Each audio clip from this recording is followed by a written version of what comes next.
Hi friends, എൻസൈക്ലോവിങ്സിൻ്റെ മറ്റൊരു വീഡിയോയിലേക്ക് നിങ്ങൾക്ക് എവർക്കും സ്വാഗതം. അപ്പം നമ്മളിന്ന് ചർച്ച ചെയ്യാൻ പോകുന്നത് LP-UPയും അതുപോലെ തന്നെ ഇനി വരുന്ന LDCക്കും ഒക്കെ പ്രയോജനകരമായിരുന്ന ക്വസ്റ്റ്യൻസുമായിട്ടാണ് വന്നിട്ടുള്ളത്. അപ്പോൾ പ്രധാനമായും നമ്മൾ LP-UPക്ക് ലക്ഷ്യം വെച്ചുകൊണ്ടാണ് നമ്മൾ ഈ ക്വസ്റ്റ്യൻസ് തയ്യാറാക്കിയിട്ടുള്ളത്. നമ്മുടെ ചാനലിൽ വീഡിയോ ആദ്യമായി കാണുന്ന സുഹൃത്തുക്കളാണെങ്കിൽ ആദ്യമേ തന്നെ ചാനൽ സബ്സ്ക്രൈബ് ചെയ്യുക. അപ്പോൾ നമുക്ക് വീഡിയോയിലേക്ക് കടക്കാം. ആദ്യത്തെ ചോദ്യം എന്ന് പറയുന്നത്, പെൺകുട്ടികൾക്ക് ആയോധന കലയിൽ പരിശീലനം നൽകുന്നതിനായി കേരള സർക്കാർ ആരംഭിച്ച പദ്ധതി ഏതാണ്? അപ്പം പെൺകുട്ടികൾക്ക് ആയോധന കലകളിൽ പരിശീലനം നൽകുന്നതിനായി കേരള സർക്കാർ ആവിഷ്കരിച്ച് നടപ്പിലാക്കി വരുന്ന പദ്ധതി ഏതെന്നാണ് ആദ്യത്തെ ക്വസ്റ്റ്യൻ. ഏത് പദ്ധതിയാണിത്? കരുത്ത് ആണ് ആയോധന കലവുമായി ബന്ധപ്പെട്ടിരിക്കുന്നത്. അടുത്തത്, കൊച്ചി രാജ്യ പ്രഭാമണ്ഡലം ഇന്ത്യൻ നാഷണൽ കോൺഗ്രസിൽ ലയിച്ച വർഷം എപ്പോഴാണ്? 1948. അപ്പം കൊച്ചി രാജ്യ പ്രജാമണ്ഡലം ഇന്ത്യൻ നാഷണൽ കോൺഗ്രസിൽ ലയിച്ച വർഷം എപ്പോഴാണ്? 1948. 2023 ഒക്ടോബറിൽ അറബിക്കടലിൽ രൂപം കൊണ്ട ചുഴലിക്കാറ്റ് അറിയപ്പെടുന്ന പേര് ഏത് പേരിലാണ് അറിയപ്പെടുന്നത്? തേജ് എന്ന് പറയുന്ന പേരിലാണ് അറിയപ്പെടുന്നത്. അടുത്തത്, 2023 ഒക്ടോബറിൽ വയനാട്ടിൽ നിന്നും ഗവേഷകർ കണ്ടെത്തിയ വയനാടൻ തീക്കുറുപ്പൻ ഏത് ജീവി വിഭാഗത്തിലാണ് പെടുന്നത്? ഏത് ജീവി വിഭാഗത്തിലാണ് വയനാടൻ തീക്കുറുപ്പൻ പെടുന്നത്? തുമ്പി വയനാടൻ തീക്കുറുപ്പൻ. ഓർത്ത് വെച്ചിരിക്കേണ്ട ഒരു ക്വസ്റ്റ്യനാണ്. അടുത്തത്, ആദിത്യ L1 പേടകത്തിലുള്ള പെലേഡുകളുടെ എണ്ണം. അപ്പം ആദിത്യ L1 പെലേഡുകളുടെ എണ്ണം എത്രയാണ്? 7 പെലോഡുകളാണ് ആദിത്യ Lൽ ഉള്ളത്. അടുത്തത്, ശരിയായ പ്രസ്താവന തിരഞ്ഞെടുത്ത് യോജിപ്പിക്കാനാണ് ക്വസ്റ്റ്യൻ. ഇവിടെ നമുക്ക് ക്വസ്റ്റ്യനായിട്ട് നമുക്ക് കിട്ടുന്ന എ എന്ന് പറയുന്നത് 1888. 1888മായി ബന്ധപ്പെട്ട സംഭവം ഏതാണ്?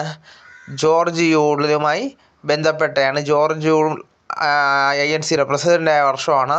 അതുമായി ബന്ധപ്പെട്ടതാണ്. 1891 ഏതുമായി ബന്ധപ്പെട്ടിരിക്കുകയാണ്? പി അനന്തചാർലുവുമായി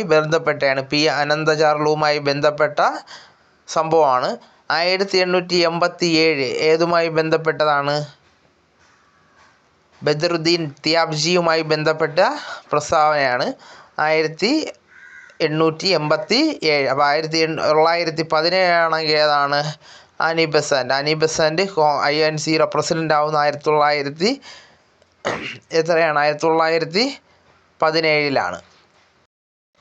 അടുത്തത്, മെസോപ്പൊട്ടാമിയയിലെ പ്രധാന നഗരങ്ങളിൽ പെടാത്തത് ഏതാണ്? ഉർ നഗരം, ലാഗഷ്, ഉമ്മ, റെയ്മാബാദ്. അപ്പോൾ ഇത്രയും കാര്യമാണ് തന്നിട്ടുള്ളത്. ഇതിൽ ഏതാണ് ശരി ഉത്തരം? ദൈമാബാദാണ് ശരിയായ ഉത്തരം. അപ്പം ദൈമാബ ആണ് മെസോപ്പൊട്ടാമിയയിലെ പ്രധാന നഗരങ്ങളിൽ പെടാത്തത്. അടുത്ത ക്വസ്റ്റ്യൻ നോക്കാം. പാലിലെ ജലത്തിൻ്റെ തോത് അളക്കുന്ന ഉപകരണം ഏതാണ്? ലാക്ടോമീറ്റർ. അപ്പോൾ പാലിൻ്റെ ജലക്കൊഴുപ്പ് അളക്കുന്ന ഉപകരണം ഏതാണ്? ലാക്ടോമീറ്റർ.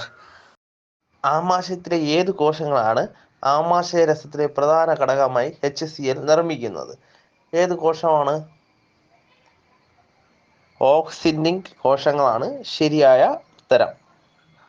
ഒന്നുകൂടെ പറയാം, ഓക്സിൻറ്റിക് കോശങ്ങൾ. കോശ ശ്വസനത്തിലെ രണ്ടാം ഘട്ടമായ ക്രെബ്സ് പരിവർത്തി നടക്കുന്ന കോശഭാഗം ഏതാണ്? മൈറ്റോകോൺട്രിയയാണ്. അടുത്തത്, ഭാരതീയ സുഗന്ധവിള ഗവേഷണ കേന്ദ്രം വികസിപ്പിച്ചെടുത്ത പുതിയ ഇനം കുരുമുളക് ഏതാണ്? ചന്ദ്ര. അപ്പോൾ ഭാരതീയ സുഗന്ധവിള ഗവേഷണ കേന്ദ്രം വികസിപ്പിച്ചെടുത്ത പുതിയ ഇനം കുരുമുളകാണ് ഏത്? ചന്ദ്ര. ഏത് വർഷത്തോടനുബന്ധിച്ചാണ് സിക്കിൾ സെൽ അനീമിയ മുക്ത ഭാരതം കേന്ദ്ര സർക്കാർ ലക്ഷ്യം വയ്ക്കുന്നത്? അപ്പം ഏത് വർഷത്തോടു കൂടിയാണ് സിക്കിൾ സെൽ അനീമിയ മുക്ത ഭാരതം കേന്ദ്ര സർക്കാർ ലക്ഷ്യം വയ്ക്കുന്നത്? ഏത് വർഷമാണ്? 2047. അടുത്തത്, ബഹിരാകാശ മാലിന്യങ്ങൾ നിരീക്ഷിക്കുന്നതിനുള്ള ISROയുടെ പദ്ധതിയുടെ പേര് എന്താണ്? നേത്ര. അടുത്തത്, രണ്ട് ജീവികൾക്കും ഗുണകരമായ ജീവിബന്ധം അറിയപ്പെടുന്ന പേര്. അപ്പോൾ രണ്ട് ജീവികൾക്കും ഗുണകരമായ ജീവിബന്ധം അറിയപ്പെടുന്ന പേരേതാണ്? മ്യൂച്വലിസം. അടുത്തത്, എൻ മഗജെ എന്ന നോവലിൻ്റെ കർത്താവ് ആരാണ്? എൻ മഗജെ എന്ന നോവലിൻ്റെ കർത്താവ് ആരാണ്? കോവിലൻ എന്നത് ആരുടെ തൂലികാനാമം ആണ്? കോവിലൻ എന്നത് ആരുടെ തൂലികാനാമമാണ്? വി അയ്യപ്പൻ്റെ തൂലികാനാമം ആണ്. മലയാളത്തിൽ സമാനമായ പഴഞ്ചൊല്ല് ഏതെന്നാണ് അടുത്ത question. Slow and steady win the race. ഇത് മലയാളത്തിൽ നമുക്ക് എങ്ങനെ പറയാം? പയ്യത്തിന്നാൽ പനയും തിന്നാം. Slow and steady win the race. Wins the race. അപ്പം പയ്യത്തിന്നാൽ പനയും തിന്നാം. വഴയില എന്ന പദം ഏത് സന്ധിക്ക് ഉദാഹരണമാണ്? അപ്പം വാഴയില എന്ന പദം ഏത് സന്ധിയുമായി ബന്ധപ്പെട്ടാണ്? ആഗമന സന്ധിയുമായി ബന്ധപ്പെട്ടതാണ്.